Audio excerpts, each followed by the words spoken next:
I'm attempting to Nuzlocke every single Pokemon game in a row, deathless. And thankfully during the streams, while I was absolutely demolishing the Gen 1 Elite Four in both red, blue, and yellow, you guys convinced me to do a generational checkpoint. Because so far, Gen 2 has sat me down, looked me in the eye, and served me some humble pie. In attempt 1, we started with a Totodile, managed to grab a super underrated Geodude early on, as well as the traded Onix, which should set us up nicely to take on Falconer, but since both birds have Mud Slap, it's not as easy as it seems. Especially that level 9 Pidgeotto, but we do pull out the victory. Bugsy then just gets absolutely flattened by our Geodude. I'm telling you, this thing crushes Johto. Then we traded for the Machop and Goldenrod, which gives us a fantastic team going into the famous run-ending battle against Whitney. The plan was to lead with Geodude and Defense Curl to double our rollout damage and just sweep, but Clefairy rolls the quad effective Octazooka and ends our run abruptly. Whitney did it alright, but not even with her Miltank. Attempt 2 starts off basically the same way with Totodile and Geodude, and we defeat both Falconer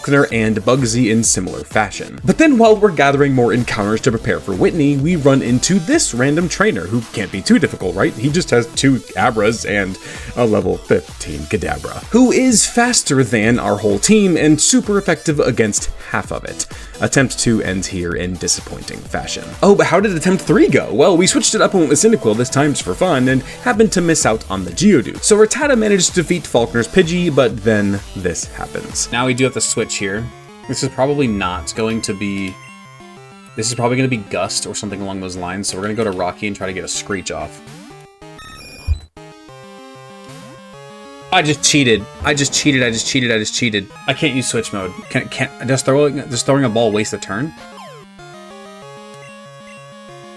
Okay, cool. That's fine.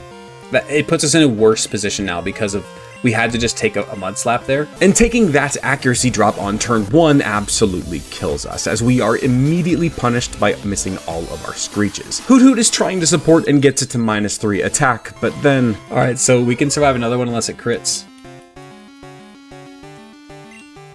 You're -2 attack. You gotta be kidding me, dude! You gotta actually be freaking kidding me right now. We didn't play around the crit. Screw it, we're using Chikorita in the next stream.